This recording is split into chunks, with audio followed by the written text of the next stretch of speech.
दोस्तों, कल की न्यूज़ पढ़ी आपने? अगर नहीं पढ़ी या सुनी तो मैं बताता हूँ हम किस लिए बैठे हैं यहाँ। तो हुआ ये था कि एक ब्रिटिश न्यूज़ एजेंसी है, द गार्जियन। उसने अपना एक न्यूज़ आर्टिकल छापा जिसमें उसने क्लेम किया था कि सन 2020 से अब तक पाकिस्तान में लगभग 20 आतंकवादियों को भारत के इशारे पर उनकी इंटेलिजेंस एजेंसियों ने मरवाया है। अब ये सिर्फ क्लेम है क्योंकि इसके सपोर्ट में उनके पास कोई सबूत नहीं है, बल्कि सब परसेप्शन है। ये उनके दिमाग की उपज है जिसे भारत के ऑफिशियल्स ने सिरे से नकार दिया है। इस बात को ना तो भारत स्वीकार करता है, और मजे की बात तो यह है कि इसे पाकिस्तान भी स्वीकार नहीं करता और कभी करेगा भी नहीं। है ना? सच है। अच्छा, अब कुछ दो तीन पॉइंट्स हैं जो कि आपके मन में उछाल भर रहे होंगे, और मेरे मन में भी उन्होंने उछाल भरी थी। तो चलिए आइए देखते हैं इस उछाल का कुछ करते हैं। पहला है कि वेस्टर्न मीडिया ने ये खबर छापी क्यों, उनको क्या पड़ी है भाई। और दूसरा है कि क्या ये खबर सच में सच है, क्या भारत ने ऐसा किया है। चलिए डिस्कस करते हैं दोनों को एक एक करके। तो वेस्टर्न मीडिया ने ये खबर छापी क्यों? तो हुआ ये था कि सन 1947 में अंग्रेज तो चले गए थे, या सही शब्दों में बोलूं तो भगा दिए गए थे। लेकिन वो भारत को इतना लूट ले गए थे और साथ ही साथ डिवाइड तो कर ही गए थे। इस सब के पीछे उनका षड्यंत्र यही था कि ये गरीब कभी भी सब इस सबसे ऊपर ना आ पाए, ये गरीब ही बने रहे।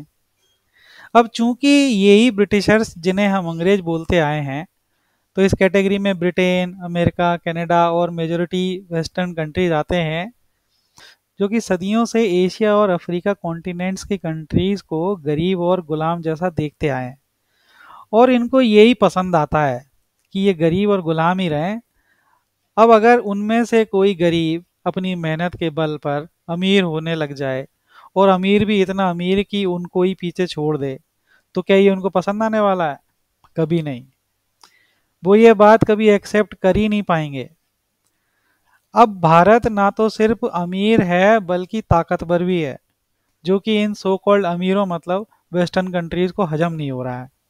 इसलिए तो कभी कनाडा, तो कभी अमेरिका या ब्रिटेन भारत पर इस तरीके के इल्जाम लगाते रहते हैं। आपको याद ही होगा कि कनाडा और अमेरिका ने कुछ समय पहले खालिस्तानियों के लिए भारत पर कुछ इसी तरह के इल्जाम लगाए थे। तो होता कुछ भी नहीं है, हुआ कुछ भी नहीं और ना ही होगा, पर इनकी खुजली है कि मिट ही नहीं रही है। चलो, खैर, किसी की खुजली में आराम हो जाए, हम तो इसी से खुश हैं। छोड़ो। अब दूसरा पॉइंट पर आते हैं। और दूसरा पॉइंट ये था कि क्या भारत ने सच में ऐसा किया है या ऐसा कर रहा है। क्योंकि आज़ादी के बाद से अब तक भारत की छवि शांति प्रिय रही है। हमने अपने पड़ोसियों के साथ हमेशा शांति बनाए रखने की बात की है। आप इतिहास उठाकर देख लो, भारत ने कभी किसी भी देश की 1 इंच जमीन कब्जाने की कोशिश नहीं करी।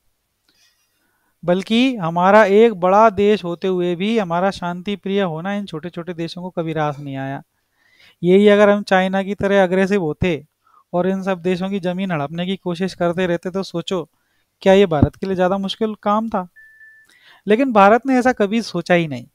भारत की तो हमेशा पॉलिसी सर्वे भवंतु सुखिना वाली रही है, जिसको कि ये लोग भारत की कमजोरी समझने की भूल कर देते हैं और फिर बाद में पछताते हैं।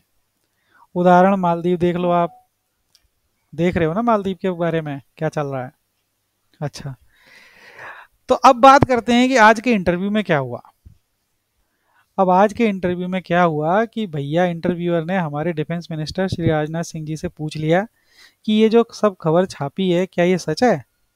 अब राजनाथ सिंह जी ने बोला कि आज भारत इतना सक्षम है कि कोई भी व्यक्ति या आतंकवादी अगर भारत को परेशान करता है और भारत के अंदर आतंकवादी घटना को अंजाम देना चाहता है, तो उसे भारत उसके घर में घुसकर मारने की शक्ति रखता है। उसके और उसको वहां जाकर मारेंगे, उसकी खैर नहीं है, वो बच नहीं सकता। भाई, सच में मजा आ गया ये सुन के। आप लोग मुझे जरूर बताइए कि ये सुन के आपको कैसा लगा। हम इंतजार करेंगे। भैया मेरे कान तरस गए आपकी मीठी आवाज़ सुनने को। मेरा मतलब है कि आपके कमेंट्स पढ़ने को।